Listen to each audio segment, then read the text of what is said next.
asma talaga ano niya ngayon. Sabi naman nila sa amin, nung mga banda madaling pwede na niya na iuwi na. Tuloy niya na doon ang gamot niya. Hindi namin siya ma-admit na dahil naman yung ano niya. Hindi po siya okay, ate. Hindi siya okay. Dapat sa Region 1, hindi siya Habang makahinga. Kaya nga po siya hindi nakakahinga kasi nandito lang siya na hindi po normal yan. Yun na yung sinasabi ko. Kaya nga nagbigay na ako ng 20,000 para mapa-admit. Gaya ng sinabi ko, pag nadala nyo po yan, tuloy-tuloy pa ang pagtulong ko.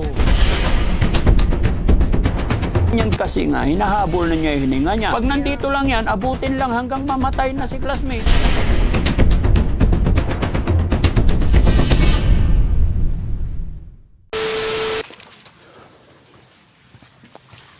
Mga kababayan, pangatlong punta natin kay classmate.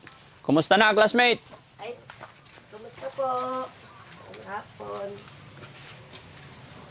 Ano pala, dahil Frankie pala dinala namin Saan po? sa Bulingit. Kasi Opo. hindi niya inabot niya, yung mula dito walang ilaw, naabot siya ng minga. Takot ako, sabi ko, dalhin na kita kapatid, sabi ko. Sige ate, sabi niya.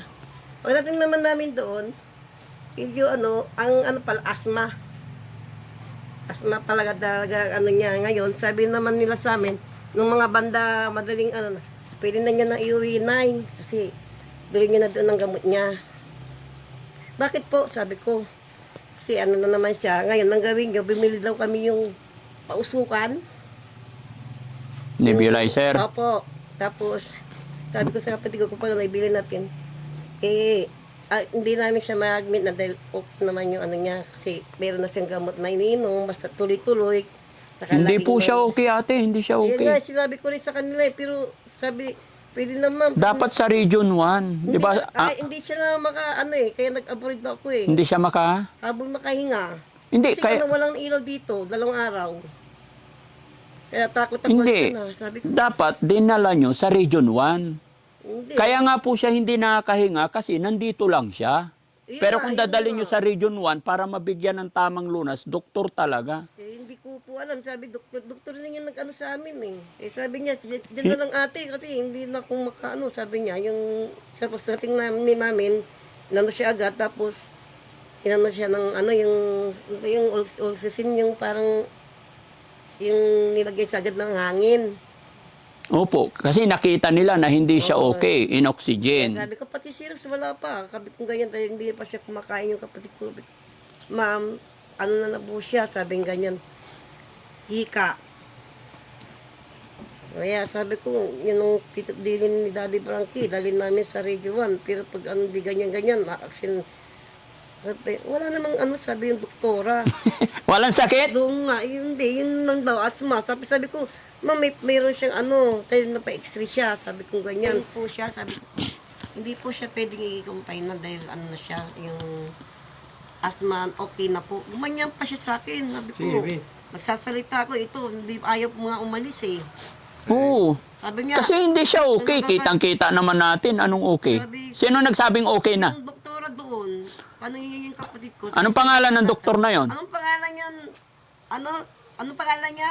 Ano yung pangalan niyang doktora yun? Nakalimutan ko kasi, hindi kong iniisip eh. Yung Abalos, Abalos ba ang pilido niya? Dahil ito naglalakad ako nagbabantay sa kanya. Sabi ko, bakit po ma'am? Sabi ko, bakit dok? Sabi ko ganyan. Tapos pinakita ko yung gamot niya. Ano pala siya, ganyan, may spot pala siyang tibig. Hindi, dapat kasi, ma'am, sabi ko nung umpisa, dalhin sa Region 1 para ipa-check yung dugo, x-ray, ECG. Yung dugo niya, saka in-extra siya. Tapos inano yung yung... Na hindi po normal yan. Yun nga Hindi po normal.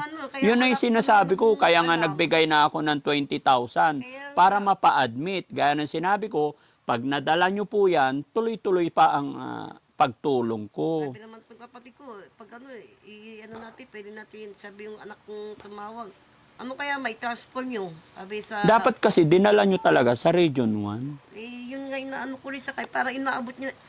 Umaganyan siya, kaya natakot ako. Sabi ko, Diyos ko, sana kaya mo ba? Sabi kong ganyan. Dahil nga, Hindi, pag naganyan kasi nga, hinahabol na niya yung hininga niya. Oo, Pag nandito lang yan, abutin lang hanggang mamatay na si classmate. sabi na naman niya, pag ano, Parang hinihintay lang natin mamatay siya eh, pag ganun. hindi ko nga po, ako talaga sinabi ko talaga po, ang totoo nandun ako, parang gusto ko nang umiyak na, hindi, kailangan yapitin niyo yung kapatid ko, eh, wala akong, paulit-ulit sinasabi sa akin, tapos tinawag yung kapatid ko na, binigay yung gamot na, geto, bili kayo ng ano para, binili na rin namin yung mga gamot niyang para Kasi pag dinala nyo po sa Region 1, para malaman kung anong stage na po yung sakit niya, eh, dinala yata ninyo sa Bulingit, binipi lang, okay. Kaya nga, sabi ko, Di ba? Binipi lang siguro. Hanggang umaga kami, Oh. naantay namin na maano siya. Nay, Nakaready na, dala na namin lahat, pati muna niya, pati... bakit kasi Bulingit, Nay? Sinabi ko po sa inyo, Region Kasi 1. siya, nataranta ko sa kanya kasi yung inga niya, yun ang inano ko. Gusto ko wala naman ako magawa. Paypayan mo ako ate. Sabi niya, may ina naman ako magpaypay. Yun ang parang natakot ako na ganun nga, yung inaabot niya yung inga niya. Ako reviewsan pa naman ako ng ganyan na ano. Pero kung sa Region 1, tapos yung sinabi ko nung una, ang purpose, bakit nyo dadalhin ng Region 1? Para malaman kung anong stage ang sakit Hindi niya. namin ano ang gagawin namin. Tulad yung kapatid ko, sabi ko, mayroon pa yung ano, sabi niya, doon na lang kaya, diretso natin, inihingal na siya eh, sabi yung ganyan. Lalo na't hinihingal, dapat talaga sa Region 1. Kaya sabi ko, parang kinabahan na ako, hindi ko alam, babang umaandar yung motor. Diretso kaya natin, sabi ko, nung ano siya, umaganyan sa talaga siya, sabi na lang natin, sabing ganyan, no. Medyo, naman siya, ninasikaso naman Kung siya. talagang mula dito ate, kung talagang ang intention nyo padagupan Region 1, hindi kayo mapupunta ng Bulingit. Ay, pag ano kami, hindi, ang usapan namin sa kanya talaga, ang sabi ni Daday Frankie, sundin natin siya dahil sabi niya, kaya lang, dumating nga itong usapan na walang ano, tapos may bagyo. Sabi naman niya, natin dadalhin, hinihingal nga. Sa Bulingit na lang. Sabi naman yung isa, sa Blazing na lang, sa Blaze, sabi nga naman yung isa. Hindi ko alam kung bahala kayo, basta ako, abutin ko hiningan nito. Saan tayo talaga? Ang sinabi naman to, parang sa Bulingit na lang. Sabi niya, hindi napaano siya. Sinabi mo classmate sa Bulingit? Ang inaabot niya yung hininga niya. Ha? Hindi ka gagaling kasi classmate pag hindi ka mag-stay sa ano. Kaya sabi, nung medyo nakalabas kami, mag-isip kami dalawa. Pag bagay, hindi pa naman siguro Hindi pa siguro mamamatay? Hindi, sabi ko, ibalik natin, wag na doon. Sabi ko ganyan, nagdalawang, kahit ayaw nila, basta mag-decision na ako. Kung ayaw mag-drive, maghanap ako ng driver. Sinong ayaw? Sakaling ayaw na ng kapatid ko. Hindi, sabi bakit niya, ayaw ng, bakit mo sinasabing Hindi, sinasabi ko lang. Atay, pakinggan mo po ako. Bakit mo sinasabing sakaling ayaw ng kapatid Kasi mo? yun ang una kong desisyon sa Radio 1. Kasi sabi naman ng kapatid ko, naabot na nga daw siya ng hininga. Ako naman, ang akin lang, yun ang bilin mo. Kasi yun ang susundin dapat, di ba? Ngayon, sabi ng kapatid ko, sa Bulingit na lang ate, sabi niya, siyempre ako ang panganay. Sabi niya, iniisip niya rin na baka pag tinatakbo namin sa sakyan namin, baka hindi ko alam, hindi ko rin masabi. Kasi sabi niya, hirap na ako niya. Ate, makinig ka po Apo. Pasensya na po kayo sa akin. Wala akong masamang intensyon. Dadalhin niyo po yung kapatid niyo, hindi dahil sa bilin ni Daddy Frankie, hindi po. Dadalhin niyo po sana yung kapatid niyo para gumaling yung sakit niya. Yun ang gagawin. Makinig ka muna ate kasi hindi tayo nagkaintindihan, no? Para maging maayos. Gaya ng sinabi ko nung una, hindi pa naman doon nagwawakas ang pagtulong ko basta madala nyo sa Region 1. Ngayon kung ang dami nyo sinasabi na kisyo ayaw ng kapatid, kisyo maghanap ka na lang ng ibang driver kung ayaw, hindi po, kayo magkapatid lang mag-usap-usap. Hindi nyo po dadalhin ang kapatid nyo dahil kay Daddy Frank, hindi. Kaya dadalhin nyo yung kapatid nyo para mabuhay pa siya. Real talk po yan ate, pasensya na po kayo. Pag ganyan lang ng ganyan, parang hinihintay na lang natin na mamatay si classmate. Pasensya na po Ayaw nyo, ba't hindi nyo dalhin sa Region 1? Sabihin nyo po, dadalhin ko po dito sa Region 1 yung kapatid ko. Gusto kong malaman kung anong stage na yung sakit para mabili natin ang gamot. Ma'am, kasi yung gamot kaya natin bilhin. Di ba? Pasensya na po kayo Classmate, gusto mo pa bang mabuhay? Gusto mo pa bang gumaling? Opo. Kausapin mo yung mga kapatid mo, sa Region 1 tayo Kailangan lang talaga ng tiyaga. No? Yun lang, kailangan lang talaga magtiyaga. Kasi hindi po pwedeng dinala natin sa ospital, 1-2 araw is magaling na. Hindi po. Kailangan talaga ipacheck lahat. X-ray, ECG, ang tawag nito, basta marami. Hindi naman po ako doktor. Kumbaga nagsasuggest lang po ako ate para matulungan, mapagaling siya. Kumusta naman yung 20,000 na binigay ko? Meron pa? Ayun pa, 8,000 na lang. O, di ba? Mauubos na lang. Kung yung pera na yun, dinala na agad doon, may naumpisahan na tayo. Ayan, sa 20,000, 8,000 na lang. Wala akong balak bawiin yan or what dahil para sa kanya. Tinatanong ko lang, ini-explain ko lang po sa inyo na pag dinala nyo na antemano sa Region 1, may nag-i-step by step, iutusan nila kayo, ganito gawin nyo, ganito gawin nyo. Walang? alam po. Kaya sabi ko talaga. Ngayon sabi ko pag sakaling ako. Ate, kahit na hindi man tayo masyadong marunong, pag pumunta po kayo sa Region 1, sabihin, explain ninyo yung gusto nyo mangyari at may pera naman po pambili ng gamot, kailangan lang namin ng ganito. Kahit wala tayong alam, magtanong-tanong tayo step by step, kahit sa guard, ituturo nila lahat. No?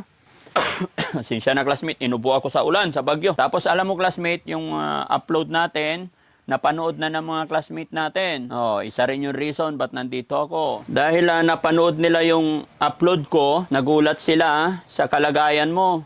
Lalong-lalo na sa panawagan natin sa mga classmate natin na nasa ibang bansa. So napanood una ni Angelo Capitle na nasa Israel. Nagpadala siya ng 5,000. And then si Elvira Cayago, napanood din niya, nag-usap-usap sila. Kaya nagpadala rin siya ng 1,000. At kay classmate Arlene Macaraeg, nagpadala rin siya ng 2,000. No? Sila ay nasa Canada. Si Arlene Macaraeg, kaba mo, kilala mo? Oo. Okay. And then, sino ba yung kapartner mo sumasayaw? Joyce. Joyce Galicia. Sabi ni classmate Joyce Galicia, magpagaling ka daw at para makasayaw pa kayo, magpartner daw kayo. Oh, ganun din kay Jovelyn Pereiras, nagsabi sila na magre-reach out pa rin sila sa akin para makapag-abot ng tulong. Pero paano kami tutulong kung hindi kayo pupunta sa Region 1? Mawawalang saysay po lahat yan. Madam, ate. Gagawin ko po lang ngayon. Mag-decision na ako talaga. Kailan pa ho? Ngayon na, pati sinabi ko na basta itong medyo gumanda-gandang panahon, ayoko nang abutin ng hininga pa siya. Sabi ko, ayoko yung bigla-bigla. Kahapon pa magandang panahon natin ha. Pasensya na po talaga. Kaya ngayon sabi ko nga, ngayon ano ko na rin po. Kaya sabi ko, No? iba talaga doon sa Radio 1. Dito walang nangyayari dyan sa Bulingit. Kaya subukan ko na rin dyan eh. Wala, yun nga inabol namin yung hininga niya. Wala po talaga mangyayari. Dinidiretsa ko na po kayo. At saka,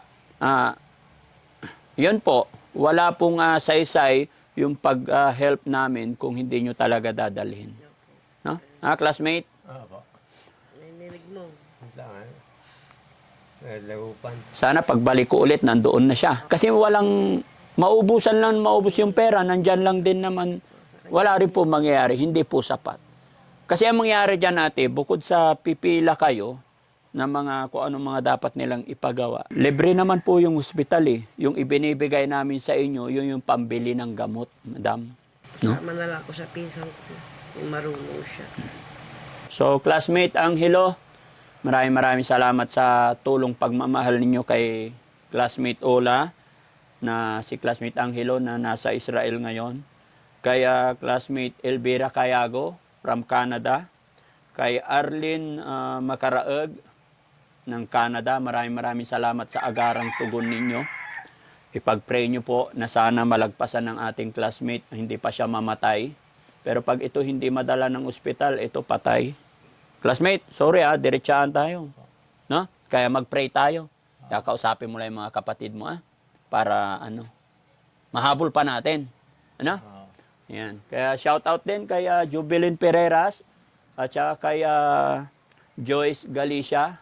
Tsaka sa iba pa nating mga classmate dyan, kay Jonard Aquino.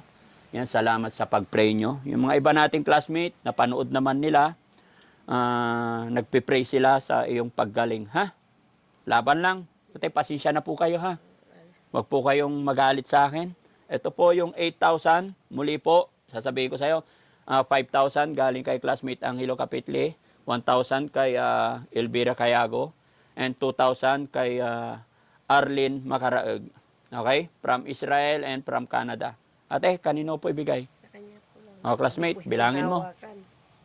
1, 2, 3, 4, 5, 6, 7, 8,000. Tapos may 8,000 ka pa. 16,000. Malayo na po ang mararating niyan, ate. Kung talagang dadalhin niyo po siya doon. Nakaraang araw po, may pinadala rin kami doon. No? Bata. May sakit din. Ganyan din po ang nangyari. Halos ayaw dalhin. Binigyan din namin. Dinala po doon. Ngayon andoon na unti-unting nakaka-recover. Ang mga doktor po ate, ang ospital, nandyan po yan. Tayo po ang magpupursigi. Talagang ganun po kailangan natin mga kababayan na magpursigi. Dahil ang mga doktor, kung sino yung pursigidong pumila, magtiyaga na nandoon, yun ang gagamutin nila. Dahil sa dami po ng mga pasyente na nandoon sa kanila. Lalo na't gobyerno tayo, government natin, hindi na kailangan pong sisihin kung sino-sino. Nasa atin po yun kung paano natin ilaban ang pamilya, kung paano natin ilaban ang pasyente natin. Dahil alam na natin yung sistema ng Pilipinas, hindi po kagaya ng ibang bansa, honestly. Ang kailangan lang po dito, tiyaga at pagmamahal sa pamilya. No? Sige, classmate, kausapin mo yung mga nagbigay sa atin. Diyo, Jubilin, Mildred, salamat sa tulong niyo. No. Ang nagbigay si Angelo, Elvira, tsaka si classmate Arlene Macaraeg. Yung kay Jubilin, kay Mildred, buti nabanggit mo si classmate Mildred ha. Pasunod pa yon pag nalaman nila. Hindi ko pa nakitang napanood na ni classmate Mildred. Hopefully, na sana dumaan din sa wall nila para, no? Pag-pray lang natin. So, ano masasabi mo kay Angelo, Elvira, tsaka kay Arlene? Maraming salamat po, Classmate, sa tulong niyo. Saka si Arlene, Macaraeg. Macaraeg. Saka si yung pangatlo, Si Elvira. Elvira, salamat. Salamat po. Pabili. Salamat sa tulong niya sa kapatid ko. Classmate, laban lang ha. Walang iiyak. Walang iiyak ha. Kaya natin to. No. Hindi iyakin si si Ula. Ha? Pero pag nakaramdam ka talaga ng pagmamahal, walang matigas na puso, mga kababayan. Luluha at luluha ka, tandaan natin yan. Kaya hambang nandyan ang ating mga kapatid, andyan ang ating magulang, andyan pa ang ating kapamilya, hanggat may magagawa pa tayo para sa kanila, gawin natin ang lahat para sa kanila. Wala na pong silbi, wala nang saysay, yung mga dadalhin or pagmamahal natin, pag sila'y nawala na sa mundong ibabaw. Diba? Kaya habang nandyan pa tayo, paramdam natin yung pagmamahal. Ate? Okay. So, yun mga kababayan, mga kabarangay. Pinilit lang din namin na bumalik agad dito. Although sa paglipas ng Bagyong Uwan, stranded kami sa Anda. Siya rin po yung nabasa yung likod ni Daddy Frankie. Kaya medyo inuubo ako ngayon, kaya ipagpaumanhin nyo po. Pero kailangan din ni classmate na matanggap yung mga tulong ng mga classmate namin. Kaya pinilit po namin na magpunta dito. No? Ate, hindi na po kami magtatagal. Muli po, pasensya na po kayo sa akin. Pagpaumanhin nyo po. No? Dalhin nyo na po sana, ate. Ha? Kahit inihingal yan, walang problema. Pagdating naman doon, sabihin nyo po emergency para lagyan siya ng dextrose, lagyan siya ng oxygen. And then, yun. Yun lang po sa sisig. Oo, gusto namin malaman kung anong antas na. As in, ate, diretsahin po kita. Ano po ba sinabi sa inyo sa ospital na una niyong pinuntahan? Parang napansin ako doon sa tabi ko na parang nadalit ako. Ewan ko kung bakit di nila sila admitin. Sabi ko, bakit ganun? Sabi ko, ganyan. Iniingal pa yung kapatid ko eh. At saka, kaya nga po natin dalhin ng ospital para gumaling. Hindi pwede sabihin sa'yo ate na normal, okay na, normal. Hindi. May sakit eh. Yung kuya niya, yung asawa ko, nagduda rin. Sabi niya, bakit hindi siya gumanyan? May mag-ano tayo. Sabi yung anak ko tumawag. Kung hindi ganyan-ganyan sila, i-admit nyo na, i-transfer siya sa Region 1. Di ba? Sabi niya. Pero naano pa siya dito, naghintay na kami. Hinintay namin talaga hanggang umaga na. O yun lang pala sasabihin, bakit babot pa kami hanggang mag-umaga na. Oo, di ba? So, kaya sabi ko, doon na ako nagduda. Uwi. Kasi, maniwala ka ate, pag sinabing, Sa Region 1, sabi ko. ate, ganito yan mangyari. Papacheck up ninyo yan, kapatid ninyo, para malaman nga po. Ngayon, pag na-check nila, kuha nila ng dugo, x-ray, di ba? Saka sila mapagbigay ng tamang, yun, pwede na kayo umuwi. Tapos balik-balik na lang. Ha? Sige po, ilaban natin. Ha? Okay. So, maraming salamat mga kababayan. God bless po.